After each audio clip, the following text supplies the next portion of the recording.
So okay guys, sa video na to tuturo ko sa inyo kung paano ayusin ang keyboard problem natin. Ang keyboard problem natin is, halimbawa, yan, magta-type tayo dito sa keyboard natin, yan. Sa halip na J ang lalabas, so 1 ang nalabas. So sample natin, type natin yan, oh. Yan, 1 ang nalabas, pinindot natin to. Pag K naman, 2 ang nalabas. Yan. Pag L, 3 ang nalabas. So pero dito sa part na to okay naman, ito lang, itong may mga sign number.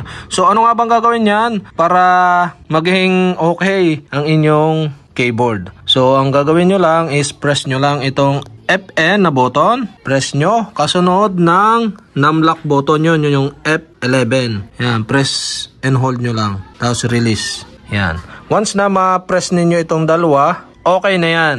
Yan. So type na uli natin yung J. At J nang lalabas, oh. Pagka K, K nang lalabas. Pagka L, L na lalabas, yun. So, okay na ang ating keyboard ng ating laptop. So, ang laptop natin is Acer. Then, yun, ganun lang kapag may problema kayo sa inyong keyboard.